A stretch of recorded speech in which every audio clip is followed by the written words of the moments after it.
A love story. There once was a girl who was born on May 3rd, 1974, in Seoul, South Korea. She was adopted 14 months later by Bruce and Sharon Wormuth, who lived in Columbia Heights, Minnesota. They named her Suzanne Kimberly Wormuth. When Suzanne came to Minnesota, she was really sick. Bruce and Sharon took Suzanne to the Children's Hospital, where she stayed for several weeks. Finally, Suzanne was able to leave the hospital and stay with her new family. Bruce and Sharon nicknamed Suzanne Susie, which drove her crazy when she got older. Susie had a West Highland White Terrier named Duffy until she was 10 years old. Then she had another dog named Muffin until she was 21 years old. Currently, she has a huge cat named Buddy and a cute fuzzy dog named Josie.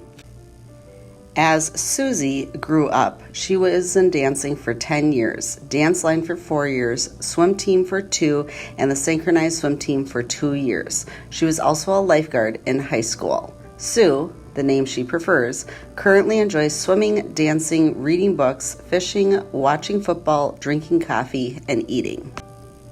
There once was a boy named Eric Lee Collins. He was born in Marshfield, Wisconsin on October 26, 1974. His parents were Mark and Kathy Collins. 4 years later, Eric's parents gave him a sister and named her Anne. Through the years, the Collins family moved to many cities. They lived in Thorpe, Birchwood, and Pepin, Wisconsin.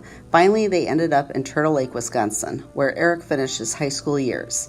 In high school, Eric played basketball and baseball for all 4 years. He also participated in the Quiz Bowl. The summer before Eric's senior year in high school, Eric was selected to attend Badger Boys State, where students around Wisconsin developed a mock state government.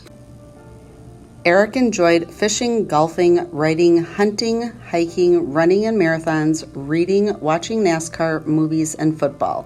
When Eric was little, he wanted to become a garbage man when he was older. However, when he got to college, he decided to follow in his mom's, dad's, grandma's, great-grandmother's, and uncle's footsteps.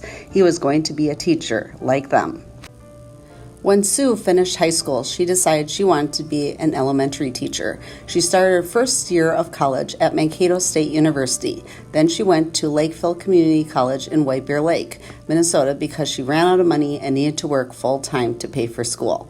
Finally, she went to the University of Minnesota, where she was a resident assistant in the dorms and got her bachelor's of science degree in education. When Eric finished high school, he decided he wanted to be an elementary teacher. He started his first year of college at the University of Minnesota. He lived in the dorms, then in an apartment, and finally in a house with several other students. Eric went to see the Gopher basketball team in the Sweet 16 and the Final Four. He also created a website for kids called Planet Zoom. Eric received his bachelor's of science degree in education also. The year after Eric and Sue graduated, they went to graduate school at the University of Minnesota to receive their licensures in elementary education. They shared several classes together, so eventually they got to know each other fairly well. My friend. One day, Sue and her friend Stacy decided to go see the movie Titanic. They decided to invite Eric to come with them. Eric agreed to go, and they all enjoyed the long movie together. A few weeks later, Sue asked Eric if he would like to see the movie Rainmaker with her. She had discovered that both she and Eric enjoyed John Grisham books. Since The Rainmaker was based on a John Grisham book, Sue thought he would enjoy the movie too. Eric agreed to see the movie, but they ended up seeing the movie Good Will Hunting instead. For 2 years, Eric and Sue enjoyed watching many movies together. Eric also invited Sue to go fishing with him in Turtle Lake, Wisconsin. They even took a CPR and first aid class together. When Eric told his friends and family about Sue, he would start with, "My friend Sue." When people asked about Sue's relationship with Eric, she would respond that they were just friends. My significant other. After Eric and Sue were friends and mostly watched movies together for approximately 2 years, they decided to go to see an Alabama concert at the Minnesota State Fair. They spent the day at the fair eating and visiting all of the booths. In the evening, they went to the concert and sang along to all the songs. They both had a great time. After the concert, Eric and Sue had a long discussion about their friendship. They agreed that they should start dating. Officially, on September 4th, 1999, they were boyfriend and girlfriend. Eric called his parents the next day and said, "I guess you could call Sue my girlfriend." When Eric told his friends and family about Sue, he would start with, "My girlfriend Sue." When people asked Sue's relationship with Eric, she would respond that he was her boyfriend. Eric and Sue dated for 2 years. They had a lot in common, so they always had a good time together. They enjoyed fishing, ice fishing, watching movies, golfing, mini golfing, and going out to eat together. They went to Canada their first summer together. They went to a resort called Dogskin Lake Resort, where they got their own fishing boat for the week. During the week, they fished, ate shore lunches, ate great meals in the lodge, and then fished some more. During this vacation, they admitted to each other that they had fallen in love with one another. After Sue and Eric had dated for 2 years, they decided to go to Colorado for a vacation and to meet the rest of Eric's relatives. They drove for 2 days to get to the timeshare Eric's parents gave to them. They planned on hiking around Rocky Mountain National Park, go horseback riding, and go see a Colorado Rockies baseball game with Eric's relatives. On August 12, 2001, Eric and Sue decided to walk up a Rocky Mountain National Park trail to see where the Colorado River started. At the top of the trail, as Sue was looking at the start of the Colorado River, Eric tapped her arm and spun her around. To Sue's great surprise, Eric was down on one knee with a diamond ring in his hand. He asked Sue if she would marry him. Sue accepted through tears of joy. When Eric and Sue got back to their resort, they called their parents to tell them the happy news. Eric said, "I guess you could call Sue my fiancée." When Eric told his friends and family about Sue, he would start with, "My fiancée Sue." When people asked about Sue's relationship with Eric, she would respond that he was her fiancé. Soon after the engagement, Eric and Sue decided to get married on July 20th, 2002. After they decided on a date, they needed to find tuxes, a wedding dress, cake, flowers, party favors, DJ, organist, singers, music for the wedding ceremony, a place to get married, a place for the reception, and a place to go for the honeymoon. They had a lot to do in less than a year. By July 1st, 2002, all the wedding plans and arrangements were finalized. All the invitations were sent and RSVPs were returned.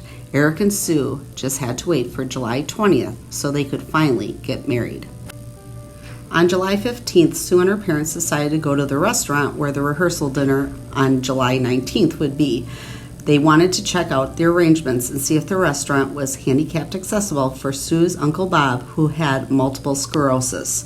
While they were waiting for their food, Sue's dad felt really sick and wanted to go to the doctor.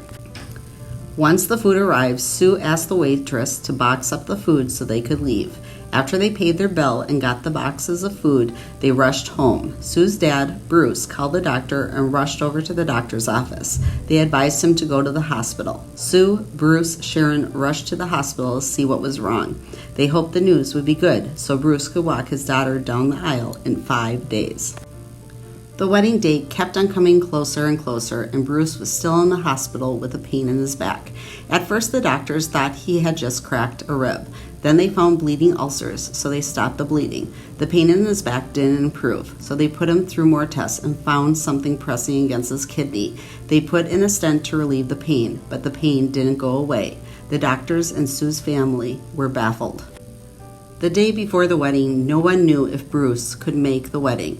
Everyone was upset and sad. Sue was so upset that she backed into a car with her SUV and made a huge dent in her bumper. Sharon and Bruce weren't able to go to the rehearsal dinner and didn't know if they would be able to make the wedding. Everyone was sad, but weddings are supposed to be happy events. The next morning, Sue and Eric realized that Bruce wouldn't be able to give his daughter away. Sue and Eric had to get ready for the wedding and make sure everything was ready. Then they got their pictures taken hundreds of times. Finally, it was time to get married. The wedding was beautiful. The only thing missing was Sue's father. Although he wasn't there in person, he was on everyone's minds. After the wedding ceremony, Eric and Sue drove to the hospital to see Bruce. They got their pictures taken with him and showed off their wedding outfits. Bruce was happy to be part of their wedding. After visiting Bruce, Eric and Sue went to the reception. They ate, danced, and got their pictures taken even more. The day was the happiest day of their lives. 2 days after the wedding, Bruce was diagnosed with cancer. He went through 4 rounds of chemotherapy, but finally got to go home 3 months later. He was able to enjoy a video of Eric and Sue's wedding. He also saw the wedding photos. Bruce is currently feeling a lot better and is done with chemotherapy. Currently, Eric is working as a 5th grade teacher at Snail Lake Elementary in the Mounds View School District. Sue is working as a 5th grade teacher at Valley View Elementary in Columbia Heights School District. They live in a house in Shoreview with their cat named Buddy. Every day, Sue visits her parents and walks her dog Josie, who lives with them. Sue and Eric are living happily ever after. This book was written in 2002. Many things have changed since the writing of this book. Now, Eric and Sue live in Hugo, Minnesota, with their 13-year-old son, Ethan.